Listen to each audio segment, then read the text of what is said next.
کہمس کے بجائے مطر وراق نے عبداللہ بن بریدہ سے انہوں نے یحییٰ بن یعمر سے نقل کیا کہ جب معبد جہنی نے تقدیر کے بارے میں وہ سب کہا جو کہا تو ہم نے اسے سخت ناپسند کیا۔ یحییٰ نے کہا میں اور حمید بن عبد الرحمن حمیری نے حج کیا۔ اس کے بعد انہوں نے کہمس کے واسطے سے بیان کردہ حدیث کے مطابق حدیث بیان کی، البتہ الفاظ میں کچھ کمی بیشی ہے۔ صحیح مسلم حدیث نمبر 94۔ عبداللہ بن بریدہ کے ایک تیسرے شاگرد عثمان بن غیاث نے یحییٰ بن یعمر اور حمید بن عبد الرحمن دونوں سے روایت کی۔ دونوں نے کہا ہم عبداللہ بن عمر رضی اللہ عنہما سے ملے اور ہم سے تقدیر کی بات کی، اور وہ لوگ یعنی منکرین تقدیر جو کچھ کہتے ہیں اس کا ذکر کیا۔ اس کے بعد عثمان بن غیاث نے سابقہ راویوں کے مطابق حضرت عمر رضی اللہ عنہ سے مرفوعاً روایت کی۔ اس روایت میں کچھ الفاظ زیادہ ہیں اور کچھ انہوں نے کم کیے ہیں۔ صحیح مسلم حدیث نمبر 95۔ معتمر کے والد سلیمان بن ترخان نے یحییٰ بن یعمر سے، انہوں نے عبداللہ بن عمر رضی اللہ عنہما سے، انہوں نے حضرت عمر رضی اللہ عنہ سے، اور انہوں نے نبی صلی اللہ علیہ وآلہ وسلم سے اسی طرح روایت کی جس طرح مذکورہ اساتذہ نے روایت کی۔ صحیح مسلم حدیث نمبر 96۔ اسماعیل بن ابراہیم یعنی ابن الیہ نے ابو حیان سے، انہوں نے ابو زرعہ بن عمر بن جریر سے، اور انہوں نے حضرت ابو ہریرہ رضی اللہ عنہ سے روایت کی، کہا رسول اللہ صلی اللہ علیہ وسلم ایک دن لوگوں کے سامنے تشریف فرما تھے۔ ایک آدمی آپ صلی اللہ علیہ وسلم کے پاس آیا اور پوچھا اے اللہ کے رسول ایمان کیا ہے؟ آپ نے فرمایا تم اللہ تعالیٰ، اس کے فرشتوں، اس کی کتاب، قیامت کے روز اس سے ملاقات، اس کے سامنے حاضری اور اس کے رسولوں پر ایمان لاؤ، اور آخری بار زندہ ہو کر اٹھنے پر بھی ایمان لے آؤ۔ اس نے کہا اے اللہ کے رسول اسلام کیا ہے؟ آپ نے فرمایا اسلام یہ ہے کہ اللہ تعالیٰ کی عبادت کرو، اس کے ساتھ کسی چیز کو شریک نہ ٹھہراؤ، لکھی یعنی فرض کی گئی نمازوں کی پابندی کرو، فرض کی گئی زکوٰۃ ادا کرو، اور رمضان کے روزے رکھو۔ اس نے کہا اے اللہ کے رسول احسان کیا ہے؟ آپ صلی اللہ علیہ وسلم نے فرمایا اللہ تعالیٰ کی عبادت اس طرح کرو گویا تم اسے دیکھ رہے ہو، اور اگر تم اسے نہیں دیکھ رہے ہو تو وہ یقیناً تمہیں دیکھ رہا ہے۔ اس نے کہا اے اللہ کے رسول قیامت کب قائم ہوگی؟ آپ صلی اللہ علیہ وسلم نے فرمایا جس سے سوال کیا گیا ہے وہ اس کے بارے میں پوچھنے والے سے زیادہ آگاہ نہیں، لیکن میں تمہیں قیامت کی نشانیاں بتائے دیتا ہوں۔ جب لونڈی اپنا مالک جنے گی تو یہ اس کی نشانیوں میں سے ہے، اور جب ننگے بدن اور ننگے پاؤں والے لوگوں کے سردار بن جائیں گے تو یہ اس کی نشانیوں میں سے ہے، اور جب بھیڑ بکریاں چرانے والے اونچی اونچی عمارتیں بنانے میں ایک دوسرے سے مقابلہ کریں گے تو یہ اس کی علامات میں سے ہے۔ قیامت کے وقت کا علم ان 5 چیزوں میں سے ہے جنہیں اللہ تعالیٰ کے سوا کوئی نہیں جانتا ہے۔ پھر آپ صلی اللہ علیہ وسلم نے یہ آیت پڑھی بے شک اللہ تعالیٰ ہی کے پاس قیامت کا علم ہے، وہی بارش برساتا ہے، اور وہی جانتا ہے کہ ارحام یعنی ماؤں کے پیٹوں میں کیا ہے۔ کوئی زیرو نہیں جانتا کہ وہ کل کیا کرے گا، نہ کسی متنفس کو یہ معلوم ہے کہ وہ زمین کے کس حصے میں فوت ہوگا۔ بلا شبہ اللہ تعالیٰ علم والا خبردار ہے۔ حضرت ابو ہریرہ رضی اللہ عنہ نے کہا پھر وہ آدمی واپس چلا گیا تو رسول اللہ صلی اللہ علیہ وسلم نے فرمایا اس آدمی کو میرے پاس واپس لاؤ۔ صحابہ کرام رضی اللہ عنہم اسے واپس لانے کے لیے بھاگ دوڑ کرنے لگے تو انہیں کچھ نظر نہ آیا۔ رسول اللہ صلی اللہ علیہ وسلم نے فرمایا یہی جبرائیل علیہ السلام تھے جو لوگوں کو ان کا دین سکھانے آئے تھے۔ صحیح مسلم حدیث نمبر 97۔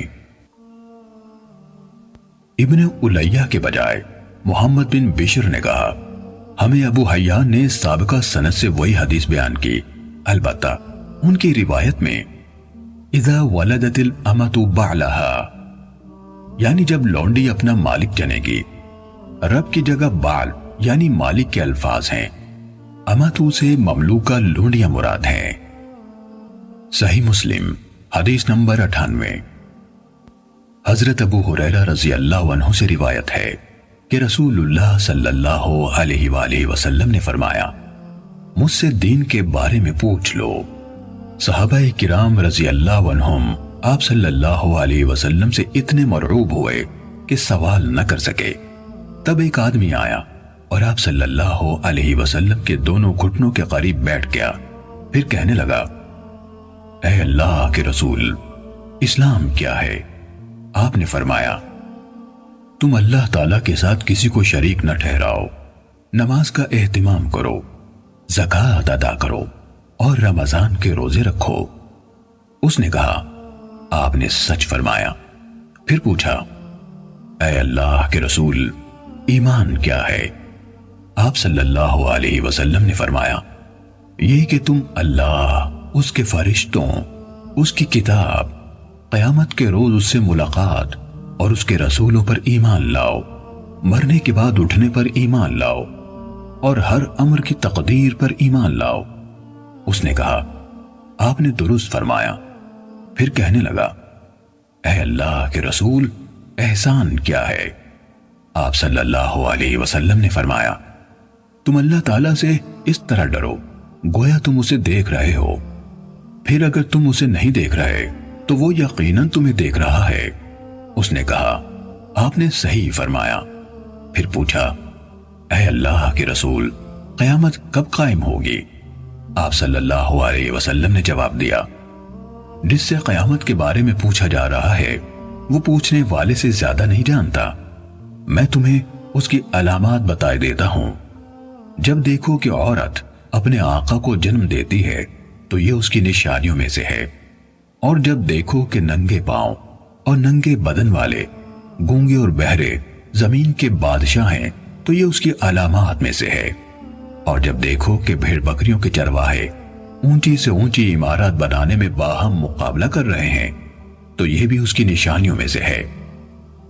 یہ یعنی قیامت کا وقوع غیب کی ان 5 چیزوں میں سے ہے جن کو اللہ تعالیٰ کے سوا کوئی نہیں جانتا۔ پھر آپ صلی اللہ علیہ وسلم نے یہ آیت پڑھی بے شک اللہ تعالیٰ ہی کے پاس قیامت کا علم ہے، وہی بارش برساتا ہے اور وہی جانتا ہے کہ ارحام یعنی ماؤں کے پیٹوں میں کیا ہے، اور کوئی شخص نہیں جانتا کہ وہ آنے والے کل میں کیا کرے گا، اور کوئی شخص نہیں جانتا کہ وہ کہاں کس زمین میں فوت ہوگا۔ سورت کے آخر تک۔ حضرت ابو ہریرہ رضی اللہ عنہ نے کہا پھر وہ آدمی کھڑا ہو گیا اور چلا گیا تو رسول اللہ صلی اللہ علیہ وسلم نے فرمایا اسے میرے پاس واپس لاؤ۔ اسے تلاش کیا گیا تو وہ انہیں یعنی صحابہ کرام کو نہ ملا۔ رسول اللہ صلی اللہ علیہ وسلم نے فرمایا یہ جبرائیل تھے، انہوں نے چاہا کہ تم نہیں پوچھ رہے تو تم دین سیکھ لو، انہوں نے آ کر تمہاری طرف سے سوال کیا۔ صحیح مسلم حدیث نمبر 99۔ مالک بن انس نے ابو سہیل سے اور انہوں نے اپنے والد سے روایت کی، انہوں نے حضرت طلحہ بن عبید اللہ رضی اللہ عنہ سے سنا، وہ کہہ رہے تھے کہ رسول اللہ صلی اللہ علیہ وسلم کے پاس اہل نجد میں سے ایک آدمی آیا، اس کے بال پراگندہ تھے، ہم اس کی ہلکی سی آواز سن رہے تھے لیکن جو کچھ وہ کہہ رہا تھا ہم اس کو سمجھ نہیں رہے تھے، حتیٰ کہ وہ رسول اللہ صلی اللہ علیہ وسلم کے قریب آ گیا۔ وہ آپ سے اسلام کے بارے میں پوچھ رہا تھا۔ رسول اللہ صلی اللہ علیہ وسلم نے فرمایا دن اور رات میں 5 نمازیں فرض ہیں۔ اس نے پوچھا کیا ان کے علاوہ اور نمازیں بھی میرے ذمے ہیں؟ آپ نے فرمایا نہیں، الا یہ کہ تم نفلی نماز پڑھو اور ماہ رمضان کے روزے ہیں۔ اس نے پوچھا کیا میرے ذمے اس کے علاوہ بھی روزے ہیں؟ فرمایا نہیں، الا یہ کہ تم نفلی روزے رکھو۔ پھر رسول اللہ صلی اللہ علیہ وسلم نے اسے زکات کے بارے میں بتایا تو اس نے سوال کیا، کیا میرے ذمے اس کے سوا بھی کچھ ہے؟ آپ صلی اللہ علیہ وسلم نے جواب دیا، نہیں، سوائے اس کے کہ تم اپنی مرضی سے نفلی صدقہ دو۔ حضرت طلحہ نے کہا، پھر وہ آدمی واپس ہوا تو کہہ رہا تھا، اللہ کی قسم، میں اس پر کوئی اضافہ کروں گا نہ اس میں کوئی کمی کروں گا۔ اس پر رسول اللہ صلی اللہ علیہ وسلم نے فرمایا، یہ فلاح پا گیا اگر اس نے سچ کر دکھایا۔ صحیح مسلم حدیث نمبر 100۔